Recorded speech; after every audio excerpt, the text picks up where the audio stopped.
Alrighty. Let's start off with a clap so we can get everyone involved. Thank you, everyone. My name's Neal Bawa. Flew in from San Francisco yesterday. John and his crew wanted me to do this presentation because they've seen it before. Let me start by introducing myself. I am not a real estate guy. I haven't done 1,000 loans. I haven't flipped 100 homes. I'm a technologist, a core technologist that got into real estate accidentally through my day job in technology. And then something interesting happened. I fell in love with real estate and then eventually heads over heels in love with commercial and multifamily real estate. But real estate isn't all good. This is the pinnacle of exaggeration. It is the mecca of bullshit. And I come from a background of engineering and hard data science.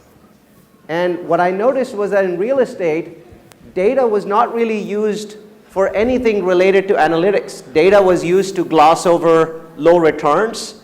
It was used to sugarcoat tall tales. And that's very normal. And what's sad is that when I started in real estate, I fell into that trap myself. I sugarcoated, I exaggerated, I shoveled bullshit. And my investors suffered. And I could not sleep. I could not sleep for years when one of our projects was in jeopardy. And I learned the hard way that the right path to scaling your business in real estate is the hard and uncompromising path of data-driven real estate investing, analytics-driven real estate investing, something that I already had thousands of hours of training in. And when I went back to that path, things got so much better for me. My portfolio has now grown to $180 million. I have over 2,000 apartment and student housing units with close to 500 investors invested with me, with almost 1,500 accredited investors waiting for my next project. All because of what I'm about to show you, a data-driven approach to investing. My father used to say, if there is a God, he is in the numbers. I believe that, right? You get a chuckle out of it, but I actually believe that if God exists, he must be the greatest mathematician of all time. Because that's the way he designed this world. Data can be used to improve every aspect of real estate. One of my most popular Facebook videos, which has been shared by a bunch of people in this room, is actually about how I tripled my tomato yield by using data. I'm a backyard tomato farmer, and the video talks about different planters, where one planter I'm using one kind of soil, another one I'm using 24 hours of LED lighting, and it's all shown in the video. And people absolutely love that, because what I was trying to point out is data can improve every aspect of real estate. It doesn't matter if you're doing fix and flip or multifamily or anything else. The better you get at using data, the better an investor you're going to be. I teach a multifamily boot camp that's very popular, and actually I'm auctioning one of the boot camps. I know some of you have already bid on it. Thank you. I'm auctioning that for charity. In that boot camp, I provide more than 50 data-driven approaches that accelerate your real estate investing. And today I'm going to give you one approach from that boot camp. And this approach will show you how to pick the best cities and neighborhoods in America for real estate investment in 41 minutes. In 41 minutes, you will become an expert at picking properties in any part of the United States and knowing more about them than a broker that has been working that area for 30 years. I know this is an incredibly tall claim. I'll ask you again in 40 minutes if we met that claim or not. This works for anyone. It works for every area. It works for single family, and it works for multifamily. It works for 1 unit, and it works for 250 units. It will turn you into an elite investor. All of the tools I show you today are free. Nothing will be pitched. This is a pitchless presentation, and it has nothing to do with what I do in multifamily. It's simply a presentation of data and analytics. So you ready to take this deep dive into Planet Data? Yeah. All right, let's get started. All right, we'll save the clapping for the end. All right, I gotta switch resolutions because I noticed that it shrank the screen. So give me a second.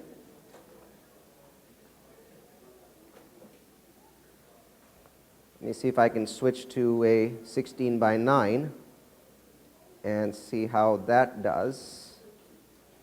Keep changes. Let me see. No,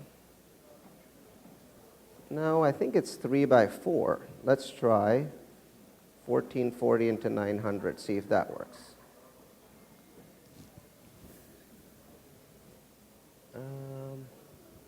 Yep. That's pretty good, right? All right, let's get started. So my real focus system is now a system that about 10,000 people a year use. And there are Udemy courses. The course with the highest rating on Udemy for real estate is one of my courses. It's the Real Focus course. It's a longer version of what I'm about to teach you today. And the Real Focus system is rules. There are 5 rules for cities and 5 for neighborhoods. In 45 minutes, I'm going to cover the 5 cities rules, and then I'm going to tell you where to go to get the 5 neighborhoods rules. So the first rule, the first Real Focus states that, and don't worry, you do not have to write anything down at the end of this presentation.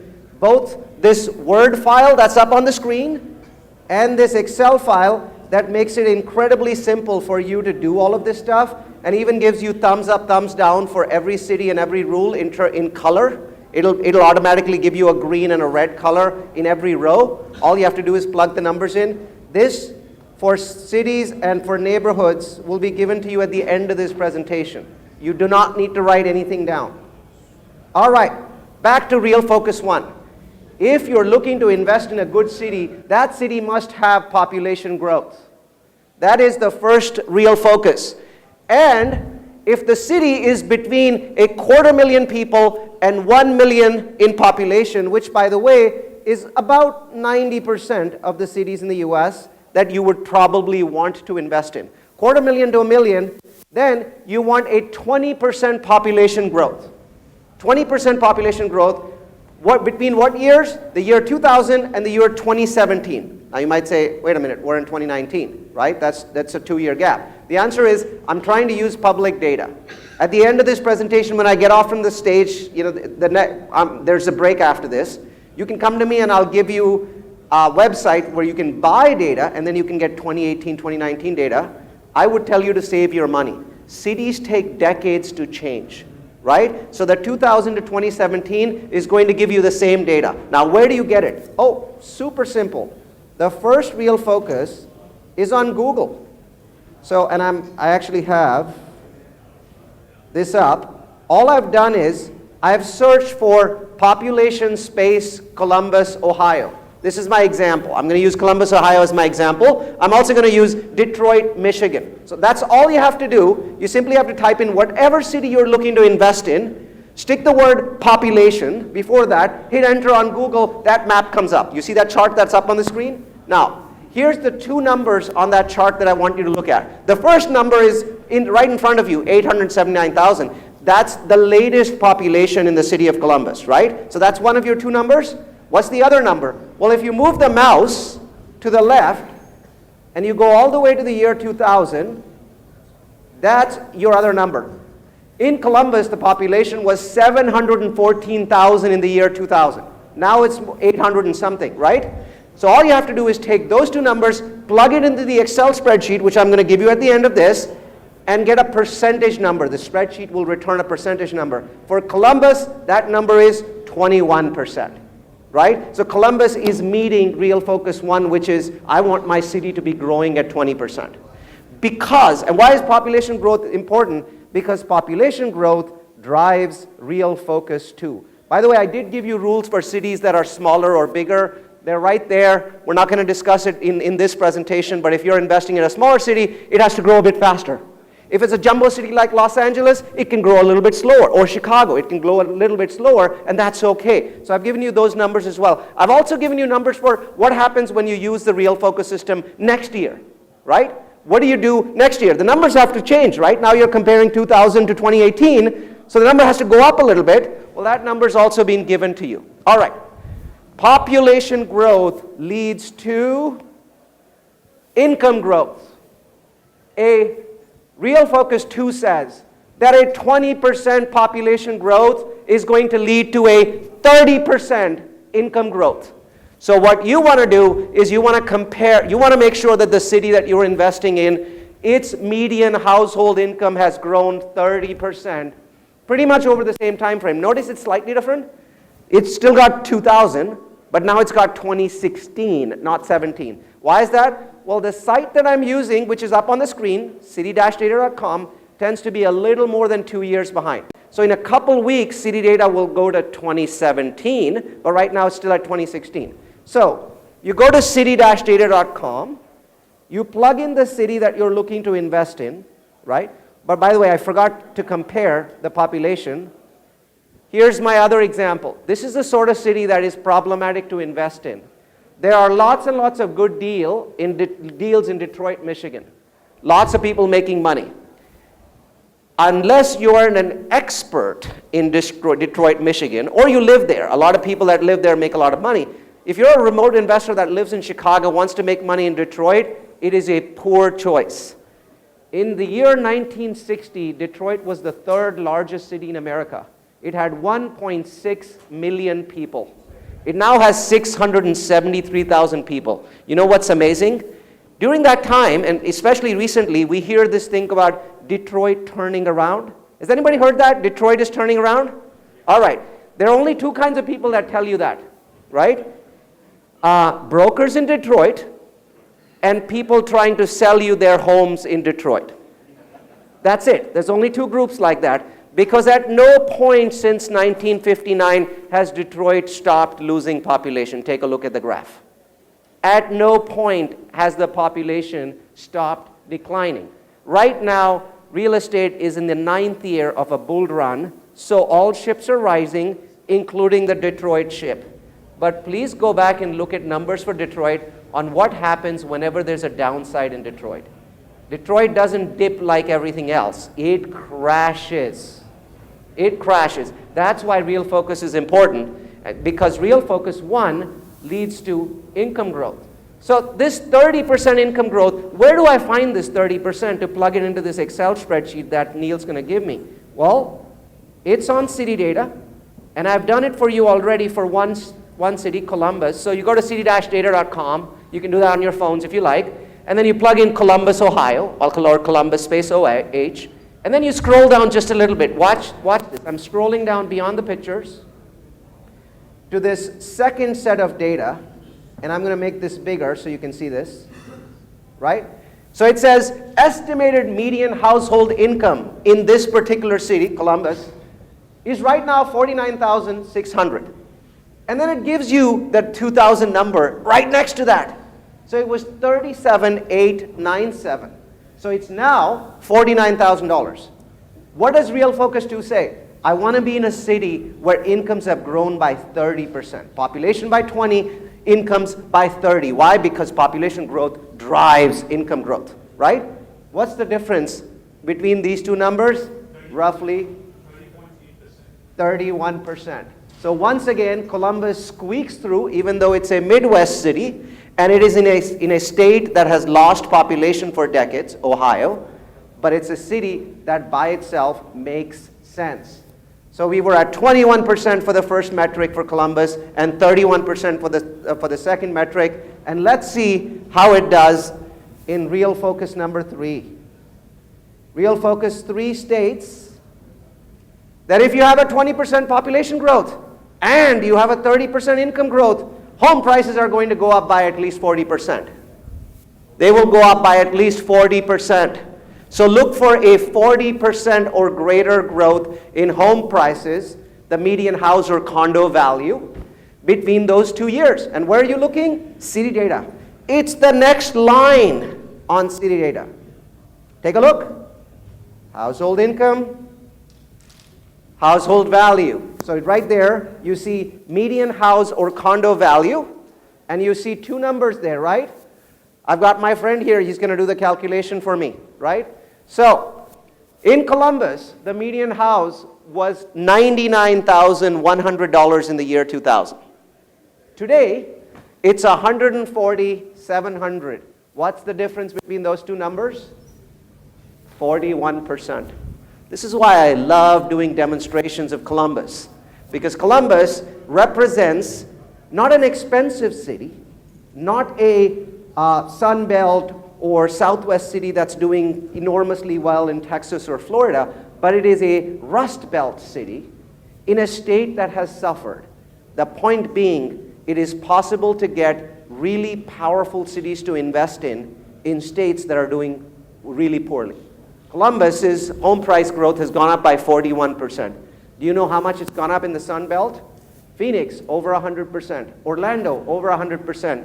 Atlanta, 70%. It's very easy to hit this particular metric in a good city. If you're hitting the population side and you're hitting the income side, home prices automatically go up because there's competition, right? People are flooding into the city. Their incomes are going higher. They're fighting for homes. So good cities often double this 40% metric. You're going to have trouble trying to find Rust Belt cities that go much over 40, though many of them do, they do hit 40 in certain cases. Some of the ones that have been losing population, like St. Louis, are not going to get there. All right, let's go back to Real Focus 4. Real Focus 4 is crime. Rather, change in crime. Real Focus states, four states, that if you want to invest in a city, you want crime levels to be below 500. You want it to be below 500, and you want the crime to be decreasing, not increasing. Below 500 and decreasing, not increasing. Where do you get the data? Same page on city-data. Same page. But now you got to scroll. Oops, that's slack. Now you've got to scroll for a while, right? So this is a long page. I'm going to keep scrolling until I come to a blue table. Come on. Page is loading as I'm scrolling, so it takes a little bit of time. There. You see this table? It says crime rates in Columbus by year, right? And it's going to show you all the categories on the left, the murders, the rapes, the robberies. Ignore all of that data. Go scroll down until you see the bottom line. Do you see this blue line? Yes? Now, there's two numbers here that we're going to focus on, two separate numbers. The number on the left, right now it says 757. And the number on the right, and I have to scroll to the right for that. Whoops, actually, it did it. The number on the right is 414. Remember I said, go into a city that's below 500? That's that number on the right. That is the most recent crime number in the city of Columbus. It's below 500. Columbus is the rare Rust Belt city that's below 500. Just so you know, Chicago's not going to fare as well. Chicago's going to do very poorly on this particular metric. Now, if you look at the other side, what's important is how has that city handled crime? There are two ways of handling crime, two known ways. The slow way and the fast way. The slow way is that the city starts to invest in its education. Roughly 5 or 10 years after the city invests massively into education, the crime rates drop. But the drop is very smooth. Look at how awesomely smooth Columbus's decline is. In crime, it invested in education and its universities in the 90s. 757, 717, 701, 686, 666, 621, 587, 590, 561, 423, 414. Look at how incredibly smooth that decline in crime is. That is the slow way to reduce crime. The fast way to reduce crime, which unfortunately is all too common, is the method that the city of Baltimore and the city of Chicago have used. It is the method of simply locking people up before major elections. And when that happens, crime declines very rapidly, very sharply, then starts to build back up, and eventually when all those people that get locked up get released, it spikes up, and now it's at a new plateau, and then it starts to increase again. So it flattens out and then spikes up again. Unfortunately, that is the method that Chicago has followed. So if you go and look at this number for Chicago, you're going to see weird fluctuations, right? So you want to go into a city which is solving crime through education, because fundamentally the only known way of solving crime over time is a higher level of education. There is no other method that has worked ever. That's what this particular chart is showing you. And once again, I use Columbus, a Rust Belt city that used that methodology. There's many others where crime has declined. In general, just so you know, crime's been declining in the US for all cities. But it's not because crime is declining. It's because they changed the way, over the last 20 years, we've changed twice the way we measure crime. So you want to see a big decline. A decline from 757 to 414, that's a 350-point decline. That's real. But if you see a 100 or 150-point decline, that's not real. Memphis is a very high crime city. You'll see it go from 900 to 800. That is not a real decline. That's just a change in the way we do numbers. But most parts of Memphis are very unsafe for real estate investment, right? I'd say 2/3 of the city is like that. And that's why it has such a high score. Oakland, California has a very high score. St. Louis, Missouri has a very high score. So doesn't mean you can't make money in these cities. Lots of people are making money in Memphis. My point is, if you don't live in Memphis, if you're not a broker in Memphis, that's probably not the best place for you to invest. That's you speculating and guessing. Right? You're better off investing in Columbus. You're better off investing in Orlando. Orlando still hasn't hit 500. It's one of my favorite cities to invest. But you know why I invest in Orlando even though it's at 550? Because it started at 850.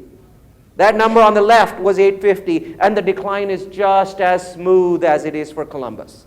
Those are the sort of cities I'm looking at, because by the time I exit 5, 7, 10 years from now, that crime rate is going to climb into the low 300s. The city will basically become a completely different cap rate and a much lower cap rate. So now I'm gaining in 3 ways. My rent growth, my generic, inflation-based growth, and then when I exit, a big pop because I bought at this cap rate and then I'm selling at that cap rate, which obviously when the cap rate goes down, the price goes up, right? So you get 3 different pops in those cities. That's why this is such an important statistic. And real focus number 5 says, if jobs go up, education goes up, you tend to have a city that has high job growth. And where do you get that information? You get it at the Department of Numbers website. You don't need to write that URL down. Remember, I'm going to give you this Word file at the end of this process. So the Department of Numbers website, our name, but it's actually a very fascinating site for geeks like me that live by the numbers, basically gives you job data. And you know what's interesting? The US government absolutely sucks at measuring numbers for anything except jobs. Do you know why?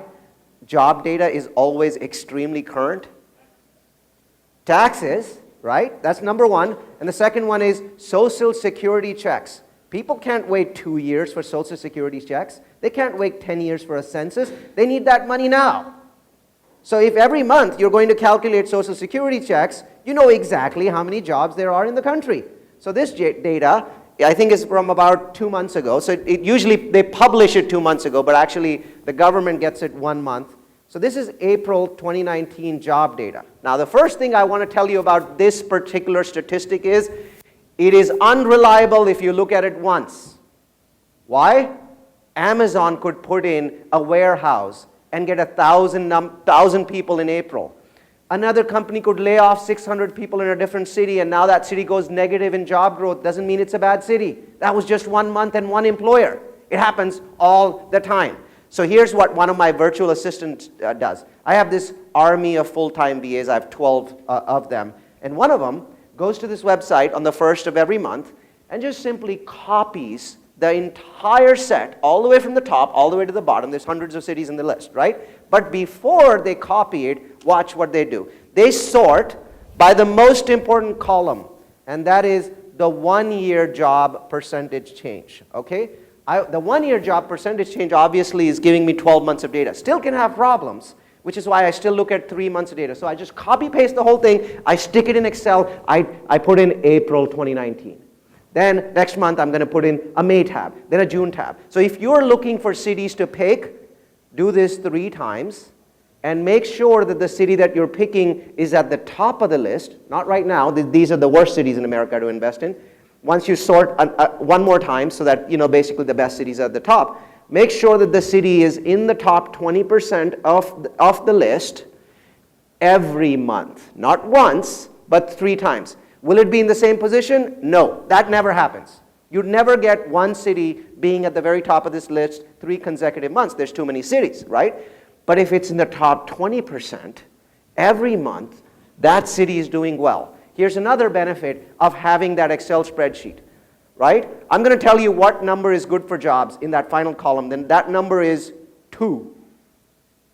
2% job growth allows real estate to work because it allows rent growth. Oh, I'm doing well. So it allows for rent growth. 3% is an excellent number. At 4%, I'm popping champagne bottles. At 5%, I'm doing the naked dance on the street. Right? On the weekends. On the weekends. So check out my Facebook. I've done the naked dance a few times. So 2, 3, 4, 5, those are great numbers. If it's a major metro the size of Chicago, the size of Los Angeles, the size of New York, 1.5% works. Major cities cannot grow at the same pace as minor cities. But one of the things you'll see often is Los Angeles is at 1.5%, but then Irvine's still at 2.5%, right? Still part of that overall big ecosystem. The areas outside tend to grow faster than the major cities. So keep that in mind, right? So now, these are the worst cities in America to invest in. The worst, because they have no jobs. They're losing jobs. When cities start to lose jobs, that's when you start to see vacancy spike. A 2% decline in jobs is a 10% decline in vacancy, or actually increase in vacancy. Occupancy is going to drop by 10% if you get a -2 number over the last 12 months in a city. That's the average number. So what do we want to do? Well, we don't want to look at these cities. Notice most of them, unfortunately, are Rust Belt cities. And then we want to sort it the other way. Now, let's take a look at this list. Now, these are amazing cities. At the top of this list, the perennial leader is Reno, Nevada. Shows up all the time. I'm used to seeing Reno up there, right? Sometimes I'll see Ocean City, New Jersey. It'll go up and down. Another city that's always at the top of the list is St. George, Utah. St. George is becoming a destination for both tourism and for retirement. It's a great city. I spent 2 days there last week. Gainesville shows up very, very often. Another city that in Georgia that shows up is Athens. Athens, Georgia is perennially at the top of this list. Haven't seen Atlantic City before. Boise, Idaho. If there's about 9 or 10,000 people a year that watch my most popular presentation, it's called Real Estate Trends. I'm going to give that presentation to you at the end of the day, end of my presentation. That presentation, I pick a city that's my favorite city to invest in. 2018, Boise, Idaho. 2019, Boise, Idaho. Right? This is a city with the lowest crime in America. It is actually the 8th safest city in the world. Right? Which is amazing because Europe has so many incredibly safe cities. But Boise, Idaho is the only American entry in the top 25 in the world. Amazing education, a lot of tech, jobs flowing from all these expensive cities on the western seaboard into Boise. You will see it again and again on this list. You will see a lot of cities in Florida. Not so much Fresno, California. That's going to be gone. The most dangerous city on this list happens to be Midland, Texas. Why is Midland, Texas the most dangerous city in America to invest in real estate? That's right. Midland is a shale oil center. If the price of oil is over 70 a barrel, it's at the top of the list. If the price of oil drops below 55, guess where it is? The bottom of the list. So it bounces back and down, up and down, right, based on the price of oil. It is an insanely dangerous place to invest in. So the 2 cities I want everybody to avoid are Midland, Texas, Odessa. Texas. Okay? The rest of the stuff is amazing. Kennewick, Washington, one of my favorite places to invest in. If you're on my email list, you'll be hearing more about it. Cape Coral and Fort Myers. These are two cities next to each other in Florida. They are absolutely incredible. One of the favorite posts on my website that people read about, I talk about a corridor of opportunity. The single greatest corridor of opportunity in America is 179 miles. It's in Florida. It starts from Deltona. It runs through Orlando. It turns east and it goes through the city of Lakeland. It hits Tampa. It turns south. It goes through Winter Haven, right?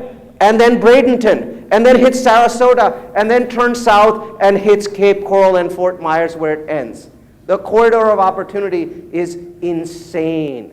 At this point in time, practically anything decent that you buy there is going to appreciate or double within the next 3 years, right? Well, part of that corridor of opportunity is Cape Coral and Fort Myers. The second corridor of opportunity in America that's absolutely insane is in Utah. And by the way, this information, that corridor of opportunity, not in my slides. So you might want to write that one down if you're interested in Florida. The second best corridor of opportunity in America starts in the city of Logan in northeast Utah, runs through Ogden, hits Salt Lake, runs all the way through Silicon Slopes, cities like Lehigh, and ends in the city of Springville, just past Provo. It's 145 miles and is also incredible profits. So I have been so engaged. I've been engaged with both of these corridors. I haven't been able to do much with the Florida one, just keep losing deals.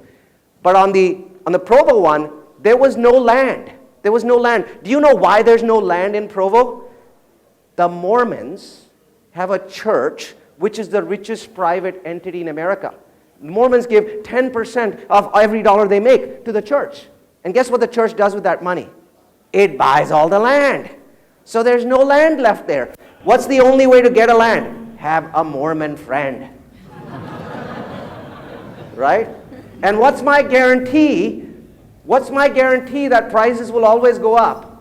Babies. Mormons make a lot of babies. The word contraception hasn't been heard in Utah for decades, right? So they make lots and lots of babies, and babies are a guarantee of future rent growth. So I love Utah so much so that I did find one Mormon friend, and he managed to get me onto some land that belonged to the church, and I built a 102-unit building called Art City Center, artcitycenter.com. It's been at 100% occupancy for its entire life cycle. For its entire life cycle. I had a day of vacancy because there were two tenants fighting over it, and they came to blows. They actually came to blows at the property, and so that particular day I didn't get rent for one of my units. That's how good data can be. Do you know why delinquency is low, extremely low in Utah? Very simple. The Mormon church helps you. They're taking 10% for years and years and years. And when you lose your job, you go to them, they just pay your rent. So it's the lowest delinquency in America. Those cities show up in this list continuously. Of course, they bounce up and down, but you're going to see some of those cities. You're going to see Phoenix, right in the middle of the Florida corridor of opportunity, directly in the center, Lakeland, Florida, 50 miles from Orlando, 40 miles from Tampa. An incredible city to invest in. You see a lot of cities in Oregon. Unfortunately, I cannot any longer recommend Oregon simply because they've implemented statewide rent control. And even though it's a very reasonable rent control law, what I've always found is once rent control is implemented, 2 years later, they're going to make it unreasonable.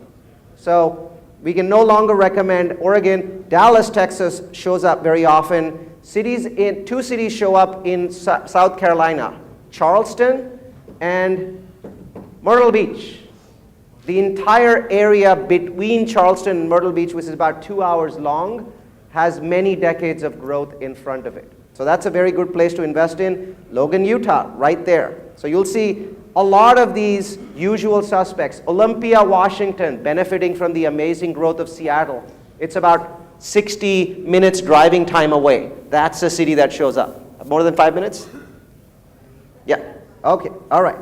So this list is an absolute gold list, guys, because I can tell you what happens.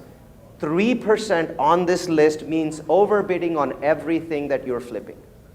Okay? Every one of these cities, people will fight over everything you put in the market at 3%. And it happens like clockwork. Right? All you're doing is you're gaming everything in your favor. You still work as hard. You don't change anything about your work ethics, your style, and all the other data stuff that you do, but this makes you a king of the real estate game. That's how simple it is. 5 metrics, apply them, elevate yourself to the top 0.1% of investors. And if you're wondering, do I have to do this with Neal? No. Out of the 10,000 people that take my courses each year, 300, about 3% of them become investors with us. The remaining 97%, I don't hear from them much, except every once in a while I get an email from somebody saying, I use the system, here's the city that I went to, I doubled my money in 13 months. I doubled my money in 7 months. I've had somebody double their money in 6 months in a city that was at the top of this list, Reno, Nevada. 6 months. Because at 5% rent growth, cities go, job growth, cities just go insane, right? People do all kinds of really, really stupid things. They pay $100,000 above what the asking price is, right? It happens, and it happens like clockwork. Look for cities at 5%. I think currently just one city above 5%, right? Well, no, actually, there's 2 cities above 5%. St. George is getting there, which is why I was there 2 weeks ago. It is in that stupid phase. It's entering its stupid phase. So you can make loads of money in places like St. George. So that's the system. Now, here's the problem with this system. I got 3 minutes left. Everything that I've just taught you doesn't work by itself, because all you're doing is figuring out the cities. All great cities have shitty neighborhoods. Phoenix is in this list all the time. 1 mile from downtown Phoenix, where the federal jail is the worst neighborhood that you can ever find. You do not want to be there after 5 o'clock, right? It's horrible. So it's important to know neighborhood. I have 5 metrics for cities, you learned them. I have 5 better ones, more powerful ones for neighborhoods. Same methodology, but now you're going to use a map. Where do you learn those metrics? Write this down. Go to udemy.com. udemy.com/real focus one word, real focus one word, and simply skip the first half of the course. You already learned it. Go and learn the second half of the course, and you will see the 5 neighborhood metrics in there. It is also a pitchless presentation. Nobody will sell you anything at all at the end of that presentation. All I can tell you is the real power of the metric system is in the neighborhoods. I will show you in that presentation how to figure out stuff like poverty levels, crime levels at the neighborhood level. How can you tell a neighborhood from a micro neighborhood? How can you say things that the brokers say? You know, the left side of this road is awesome and the right side is horrible, right? That broker, that person is going to be you, because when you zoom into that map that I'm going to show you there, it is going to show you the road that separates it, and you'll see color gradations. Dark blue, awesome. Light blue, not so good. You will know every road in America in every single city. You just have to go to udemy.com and spend another hour. When you're done, you're going to use this Excel spreadsheet, and you're just going to plug in these numbers. Population, median household income. These are the neighborhood real focuses. These are median household income in the neighborhood.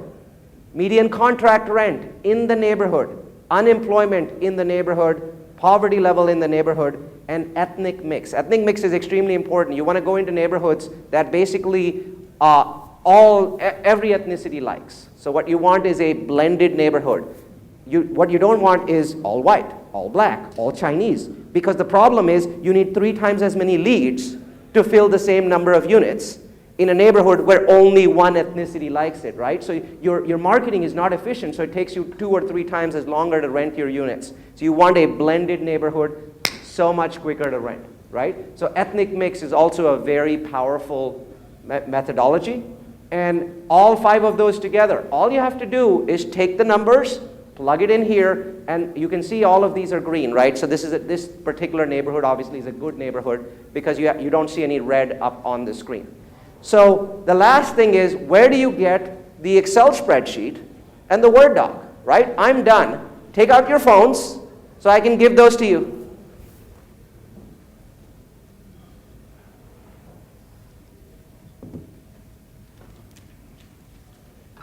Scroll. There it is. So I'm going to give you not just the Excel spreadsheet and the Word document that you've seen. I'm going to give you a whole lot more. The whole year I collect data. The whole year I turn it into insight. Data is useless, insight is awesome. And there's a website, Trends, basically it's on my website, multifamilyu.com. This will give you access to all of that data. The data is absolutely incredible. It's multifamily, it's single family, there's storage stuff, there's industrial stuff, incredible articles. All you have to do is on your phone, text this word, RE Toolkit, to this number, 44222.